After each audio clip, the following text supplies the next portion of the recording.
Demat account के wallet के नीचे एक प्लेजिंग का ऑप्शन दिखता है। आप में से बहुत से लोगों को पता होंगे, बहुत से को नहीं पता है और बहुत से जो कि ध्यान नहीं देते हैं। लेकिन मेरा मानना ये है, ये जो डीमैट अकाउंट है ये हमारे बैंक अकाउंट की तरह होता है, क्योंकि इसमें हमारे सेविंग रहते हैं, इसमें हमारे पैसे रहते हैं। तो इसमें से जुड़े हुए सारी चीज़ें, कहाँ पे क्या ऑप्शन है, कहाँ पे क्यों लिखा है, क्या कारण है, तो सारी चीज़ें हम लोगों को जानकारी रखनी चाहिए। तो आज हम बात करेंगे प्लेजिंग के बारे में। अगर आपको नहीं पता है तो पूरा वीडियो को ध्यान से देखिए। हम इसमें पूरी डिटेल्स में बात करेंगे, आखिर प्लेजिंग क्या होता है, प्लेजिंग करना चाहिए कि नहीं, प्लेजिंग क्यों करते हैं, प्लेजिंग से क्या फ़ायदा है, क्या नुकसान है, इसको करना चाहिए या नहीं, सारे डिटेल्स में हम आज बात करेंगे। तो चलिए शुरू करते हैं।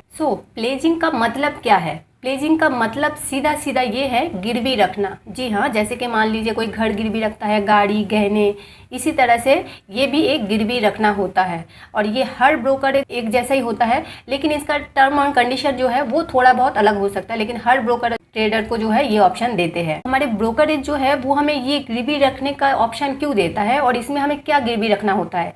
इसमें हमें हमारा जो स्टॉक है, जो हमने मान लीजिए फ्यूचर के लिए हमने खरीद के रखा है डिलीवरी में, उस स्टॉक को जो है हम इस पे गिरवी रख सकते हैं। इसी को बोला जाता है प्लेजिंग।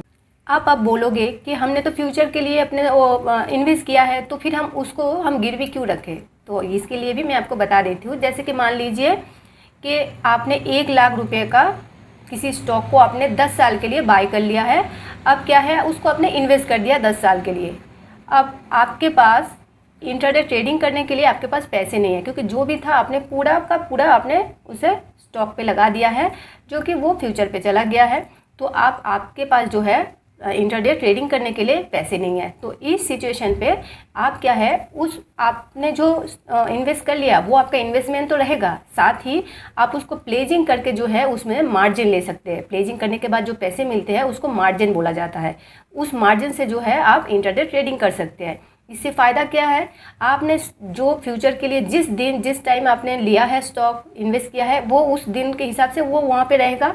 उल्टा आपको उसमें से उसी पैसे, आपके ही पैसे आपको फिर मिलेंगे। आप उससे जो है इंटरडे ट्रेडिंग करेंगे और इसमें भी आपका मुनाफा होगा। तो आपका दोनों तरफ का जो है मुनाफा हो जाएगा। तो हमने ये तो बात कर ली कि अगर आप प्लेजिंग से मार्जिन लेते हैं और उसमें ट्रेड लेते हैं तो फिर आपको उधर फ्यूचर में भी आपको फ़ायदा मिलेगा और इधर इंटरडे ट्रेडिंग से भी आपको फ़ायदा मिलेगा। लेकिन ये तो एक साइड का हो गया, लेकिन इसका नुकसान क्या है वो भी हमें जान लेना चाहिए। तो देखिए, जैसे कि अगर आप उसमें से जो भी मार्जिन आपको मिलता है उसमें से आप ट्रेड लेते हो और उसमें आपको प्रॉफिट मिलता है तो बहुत अच्छी बात है।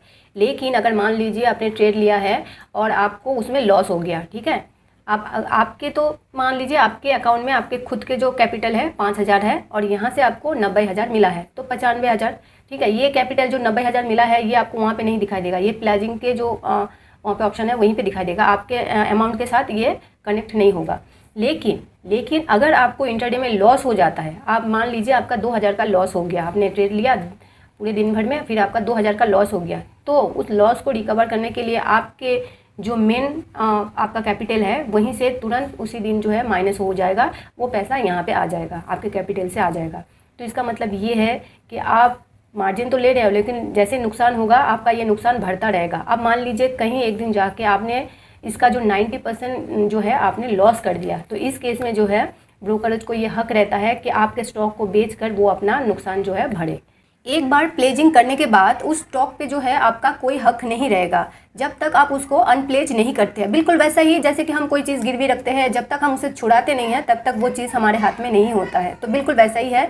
तो आप जब भी प्लेजिंग करें, फिर प्लेजिंग का पैसा जब भी आप ब्रोकरेज को वापस करेंगे, फिर उसके बाद वो अपने आप अनप्लेज हो जाएगा, फिर आपका स्टॉक आपका रह जाएगा। प्लेजिंग करने से हमें कितने पैसे मिलेंगे? जी हाँ, ये भी एक क्वेश्चन है। तो देखिए, मान लीजिए आपने जैसे कि 1 लाख रुपए आपने इन्वेस्ट कर दिया है, तो मैक्सिमम स्टॉक पे जो है 90% मिलते हैं। आप मान लीजिए किस स्टॉक पे आपने इन्वेस्ट किया है उस पर भी डिपेंड करता है। अगर वो कोई अच्छा स्टॉक है जिसमें रिस्क कम है तो वो उसमें आपको 90% मिल जाएंगे। लेकिन अगर मान लीजिए आप एकदम नॉर्मल सी कोई स्टॉक पे आपने इन्वेस्ट किया है तो उस केस में आपको थोड़ा बहुत कम हो सकता है, लेकिन मैक्सिमम जो है आपको 90% मिल जाते हैं। और 10% जो है आपका हेयर कट रख लेते हैं। हेयर कट बोलते हैं इसलिए आप इसको मान लीजिए कि एक सिक्योरिटी मनी जो है ब्रोकरेज रख लेता है कि बाई चांस अगर कुछ प्रॉब्लम हो या कुछ भी हो, इस हिसाब से 10% जो है अपने पास रखता है। और 90% मतलब अगर आपने 1 लाख रुपए का स्टॉक खरीदा है तो आपको 90,000 जो है वो आपको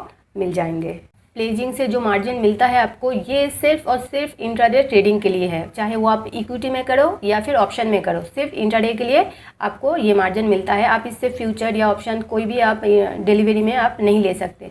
लेकिन मान लीजिए आप ऑप्शन में ट्रेड कर रहे हो, उसमें लॉस वगैरह आपका हो रहा है, आप चाहते हो कि एक दिन के लिए आप उसको पोजीशन लेना चाहते हो, तो इस केस में जो है आपको 50% अपना कैपिटल देना पड़ेगा और 50% जो है मार्जिन से लेना पड़ेगा, तो ठीक है। लेकिन अगर आपके पास अपना कैपिटल नहीं है, आप पूरा का पूरा मार्जिन से लगा रहे हो, तो इस केस में जो है आपको चार्जेस देना पड़ेगा, जो कि है 0.045% प्लस जीएसटी। तो ये था कुछ जानकारी प्लेजिंग के बारे में। अगर आप लोग प्रैक्टिकली सीखना चाहते हो कि प्लेजिंग कैसे करना है, तो कॉमेंट में ज़रूर बताइएगा, मैं उस पर वीडियो लाने की कोशिश करूँगी। तो ये थी प्लेजिंग के बारे में, थोड़ी बहुत मैंने आपको डिटेल्स में समझा दिया है। मैं आपको बता दूँ, प्लेजिंग करने से पहले एक बात का ज़रूर ध्यान रखिएगा, अपना खुद अब एनालिसिस कीजिएगा, फिर उसके बाद जो है प्लेजिंग के लिए आप सोचिएगा। ऐसा नहीं है कि हम सिर्फ फ़ायदा देखकर ही कर रहे हैं, लेकिन इसमें नुकसान भी है। तो आप पहले आप अपना नॉलेज लीजिएगा, फिर उसके बाद आपको जो अच्छा लगे वही कीजिएगा। तो आज के लिए इतना ही। ये जानकारी कैसी लगी कमेंट में ज़रूर बताइएगा, और अगर वीडियो अच्छा लगे है तो लाइक शेयर ज़रूर कीजिएगा, और इसी तरह के वीडियो देखने के लिए चैनल को सब्सक्राइब कर लीजिएगा।